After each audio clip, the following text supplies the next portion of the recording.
Hello, welcome to YouTube channel. അപ്പോൾ നമുക്കിന്നൊരു ചീനിയമരയ്ക്ക തോരൻ്റെ recipe നോക്കിയാലോ. അപ്പോൾ സച്ചോടിന് ഫേവറേറ്റ് ആയിട്ടുള്ളതാണ്. അപ്പോൾ സച്ചോടിന് വേണ്ടിയിട്ട് ഉണ്ടാക്കുന്നതാണ്. ഫസ്റ്റായിട്ട് നമുക്ക് സവോളയും നമ്മുടെ ചീനിയമരയ്ക്കയും ചെറുതായിട്ടൊന്ന് ഗ്രേറ്റ് ചെയ്തെടുക്കാം. ശേഷം നമ്മളൊരു പാനിലേക്ക് കോക്കനട്ട് ഓയിലൊന്ന് ആഡ് ചെയ്ത് കൊടുക്കാം.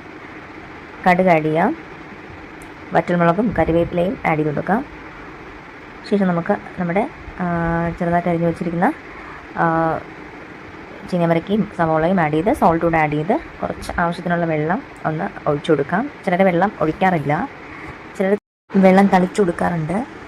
ആവിയിലിരുന്ന് തന്നെ വേഗം ചീനിയമരയ്ക്ക് ആവിയിലിരുന്ന് വേഗം എന്നാണ് ചിലരൊക്കെ പറഞ്ഞ് കേട്ടിട്ടുള്ളത്. പക്ഷേ എൻ്റെ ഒരു രീതി വെച്ചിട്ട് ഞാൻ വെള്ളം ഒഴിച്ചു കൊടുക്കാറുണ്ട്. എങ്കിലേ എനിക്കൊരു തൃപ്തി ഉണ്ടാവുള്ളൂ, നന്നായിട്ടൊന്ന് വെന്ത് കിട്ടത്തുള്ളൂ.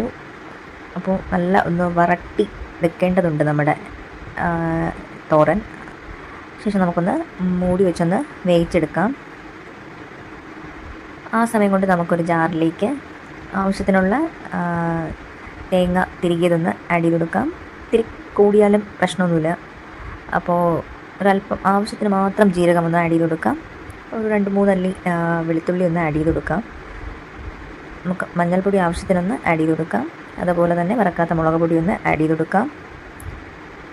വെള്ളമൊന്നും ചേർക്കാതെ തന്നെ നന്നായിട്ടൊന്ന് ഒരു 1 to 2 സ്പീഡിൽ നമുക്കൊന്ന് മിക്സിയിൽ ഒരു കറക്കി ഇങ്ങെടുക്കാം. അപ്പോൾ ഈ കൺസിസ്റ്റൻസിയിൽ നമുക്ക് ആ ഒരു കൂട്ട് കിട്ടും.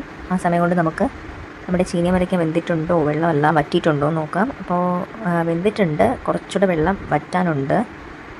അപ്പോൾ നന്നായിട്ടൊന്ന് ഇളക്കി കൊടുത്ത ശേഷം ആ ഒരു വെള്ളം വറ്റാൻ വേണ്ടിയിട്ട് നമുക്ക് കുറച്ചുകൂടെ ഒന്ന് വെയിറ്റ് ചെയ്യാം. അപ്പോൾ എല്ലാം ഒന്ന് നടുവിലോട്ടൊന്ന് സെറ്റ് ചെയ്ത് ഒന്ന് വച്ച ശേഷം ഒന്നുകൂടെ ഒന്ന് നമുക്ക് മൂടി വെച്ചൊന്ന് വേവിച്ച് എടുക്കാം. അപ്പോൾ അതേ ഒരു 5 മിനിറ്റ് കഴിഞ്ഞിട്ട് വീണ്ടും നമ്മൾ നോക്കിയപ്പോഴേക്കും വെള്ളമെല്ലാം വറ്റിയിട്ടുണ്ട്. ആ സമയത്ത് നമുക്ക് നമ്മുടെ കൂട്ടൊന്ന് ഇതിലേക്ക് ആഡ് ചെയ്ത് കൊടുക്കാം. ശേഷം നന്നായിട്ടൊന്ന് മിക്സ് ചെയ്തെടുക്കാം.